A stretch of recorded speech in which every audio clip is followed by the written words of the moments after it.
So in the engine compartment, it's pretty straightforward. It's a 67 horsepower turbo diesel motor. We have dipstick here for oil checking. We want to do that daily during your operation.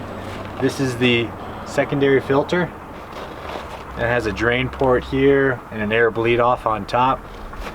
Here in the front of the compartment is the fuel water separator. It has a drain for daily drain off. Make sure you have no water left in there. Up top, we have the air cleaner itself. It has a primary and secondary filter in it. Part of your checks hourly based on what we have listed there in the manual. So on the front of the control cabinet here we have the access door to the hydraulic filters. 2 canister filters up front.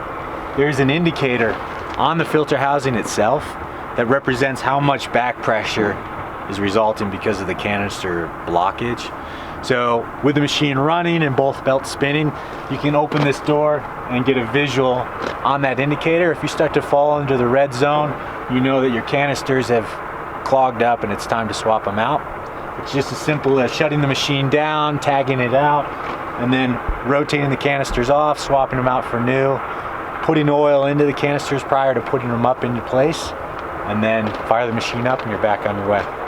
So here we have the battery compartment. Inside, obviously the battery itself. I have a 12 volt socket and a 12 volt USB charger in the compartment. That 12 volt socket can work with your remote system charger. So if you have a low battery or there's 2 batteries that come in the charging or the remote system kit, you could be charging one as you operate with the other. We also have a master switch. We'll shut down all electrical for the machine right here. Master switch is good doing any kind of service work on the machine where you can tag the machine out. In addition, you're going to want to utilize the master switch so that the remote system doesn't remain on. The remote system's wired directly into the power of the machine itself. So if you leave the master switch on, the remote system will drain that battery down.